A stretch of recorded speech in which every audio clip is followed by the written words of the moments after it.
बोले एक राजा था, शिकार खेलने के लिए जंगल में गया, और जब जंगल में गया तो वहाँ उसे भयंकर बारिश होने लगी, चारों तरफ कुछ कुछ दिखाई नहीं पड़ा, आंधी तूफान आने लगा, वहाँ उसे कोई नज़र नहीं आ रहा था। वहाँ एक छोटी सी झोंपड़ी थी, उस झोंपड़ी की तरफ वो भगा और भाग कर पहुंचा, दरवाजा खटखटाया तो उस झोंपड़ी के पास में बड़ी आवाज आ रही थी, बहुत आवाज आ रही थी, आवाज भी आ रही थी क्योंकि आंधी तूफान चल रहा था, प्लस गंदी स्मेल आ रही थी उस झोंपड़ी में से। तो उसने कहा दरवाजा, राजा ने ऐसे अपने नाक पे यूं रखा और आवाज देने लगा, अरे दरवाजा खोलो, दरवाजा खोलो, अंदर से आवाज आई, हम नहीं खोलेंगे। अरे बोले क्यों नहीं खोलोगे? बोले हम इसलिए नहीं खोलेंगे क्योंकि जो व्यक्ति यहाँ एक बार आ जाता है फिर यहाँ से जाने का नाम नहीं लेता, और यहाँ हम बैठे अपने लिए कुटिया बना के, और ये सब लोग हम सपोर्ट करते हैं और लोग।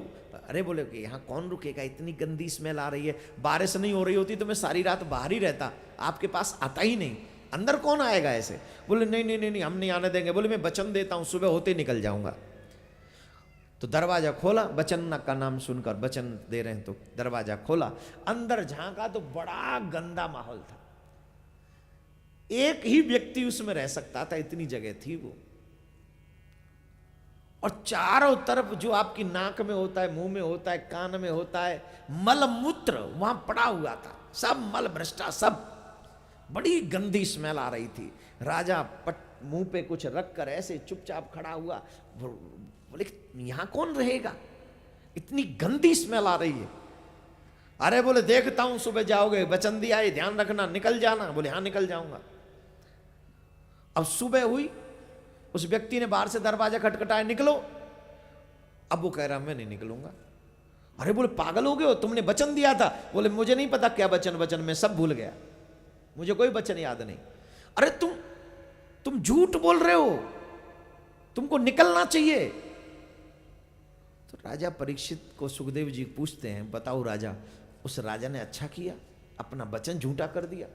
बोले नहीं भगवान, पर वो राजा, ऐसा दुष्ट राजा कौन है, वचन भी झूठा किया और ऐसी गंदी जगह पे रुकना चाह रहा था, वहां मल मूत्र और ये सब गंद वहां है, वहां कौन रुक रहा है? बोले तू ही तो है। बोले मैं? बोले हाँ। कैसे महाराज? बोले तेरे शरीर में क्या है, तेरी नाक में क्या है, तेरी आंख में क्या है, तेरे कान में क्या है, तेरे मुंह में क्या है, तेरे पेट में क्या है, वही सारा गंध तो है।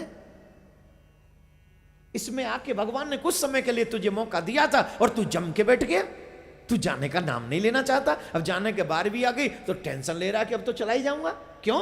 अरे ये तो क्या है, ऊपर का ही हटा दो, थोड़ा सा ये प्लास्टर, ऊपर का प्लास्टर हटा दो जो कलर कर दिया भगवान ने, इसके बाद ऊपर का हटा के फिर दुनिया में जाओ, किसी को लव यू बोलो, अगर कोई बदले में लव यू बोल जाए तो मैं तो अपना नाम बदल लूं। हटाइए ऊपर का ये कलर हटाइए, बस कोई कहेगा तुमसे लव यू। भगवान ने पेंट अच्छा कर दिया है कुछ समय के लिए, और हम घमंड करते हैं, अरे अंदर झांक कर देखो सारा गंद ही गंद है।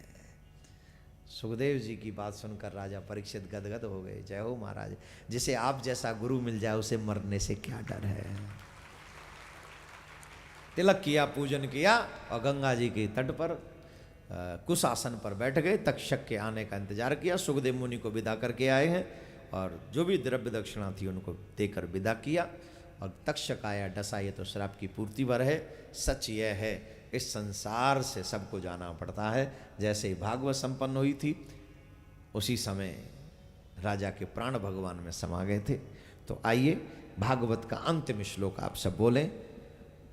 नाम संकीर्तनम यस्य, नाम संकीर्तनम यस्य, सर्व पाप प्रणाशनम, सर्व पाप प्रणाशनम, प्रणामो दुख समनस, प्रणामो दुख समनस, तम नमामि हरिम परम, तम नमामि हरिं परम। श्री व्यास जी महाराज ने भागवत के अंतिम श्लोक में लिखा है, हे कलयुग के मानव, इस संसार में आकर जीवन का एक ही लाभ है, एक ही सबसे बड़ा लाभ है, भगवान का नाम जपो।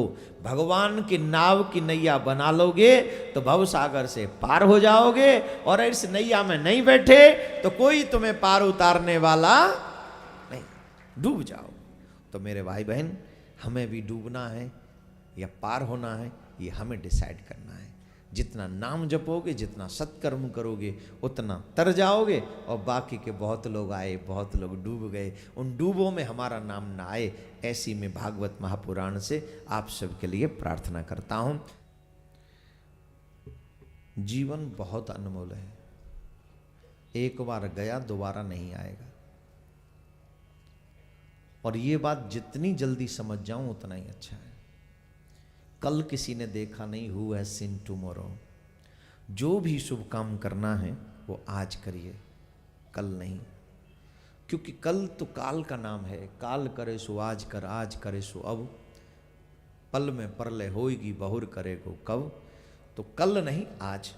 तो आप भी भगवान से अपने कल्याण की ही कल्पना करें, उनके चरणों में प्रार्थना करें, हे प्रभु मानव जीवन सफल हम सबका हो, ऐसी कृपा आप हमारे ऊपर करिए। आप कृपा करिए गोविंद, आप ही की कृपा से हमारा बेड़ा पार हो सकता है। तो ये प्रार्थना आप भगवान से रोज किया करें, आज भी करें, भागवत महापुराण से प्रार्थना करें।